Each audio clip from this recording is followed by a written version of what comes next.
விசேஷம். ஸோ வெள்ளிக்கிழமையில நம்ம போட கோலத்தில் வந்து கண்டிப்பாக ஒரு தாமரைப்பூ வைங்க. நீங்கள் என்ன கோலம் வேணாலும் போடுங்க. ஏன்னா கோலத்தில் வந்து புள்ளி கோலம் இருக்குது, கம்பி கோலம் இருக்குது, ரெட்டை இழை கோலம் இருக்குது. ஒவ்வொருத்தர் ஒவ்வொரு மாதிரி போடுவாங்க. கோலத்திற்கு நடுவில் வந்து நீங்கள் ஒரு தாமரை வைக்கிறதோ இல்லை சுவாமி ரூமில் வந்து ஒரு தண்ணியில் ஒரு தாமரைப்பூவை அந்த வெள்ளிக்கிழமை போடுறதோ ஒரு மகாலட்சுமி அம்சத்தை அன்றைக்கி வந்து நமக்கு கொண்டு வரும். ஞாயிற்றுக்கிழமை நம்ம கோலம் போடும் பொழுது கோலத்தில் நடுவில் செம்பருத்தி பூ வைங்க. அதுவும் சூரியனுக்கு வந்து ரொம்ப விசேஷம்.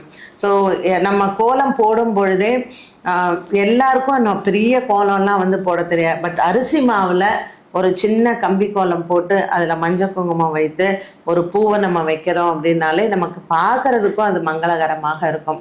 இந்த காவின்னு சொல்லி ஒன்று விற்பாங்க அந்த கோல பொடி வாங்குகிற இடத்துல.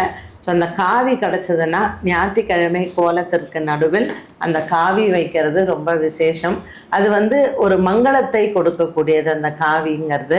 அண்ட் அந்த இடத்துல நம்ம எந்த சுவாமியை நம்ம வணங்குறோமோ அந்த சுவாமியை வந்து நம்ம ஆவாகனம் பண்ணுறதுக்கு இந்த காவி வந்து ரொம்பவுமே ஹெல்ப்ஃபுல்லாக இருக்கும். அதனால் நீங்கள் வந்து சுவாமி ரூமில் கோலம் போடும் பொழுது சின்னதாக அந்த காவியை வந்து ஞாயிற்றுக்கிழமையில் வச்சிங்கன்னா உங்களுக்கு நல்லது. ரொம்ப ரொம்ப சூப்பரா சொன்னீங்க மேம். ஏன்னா ஆடி மாசம் அப்படின்னாலே நிறைய ஃபெஸ்டிவல் இருந்தாலும் எந்த கிழமையில என்ன நெய்வேத்தியம்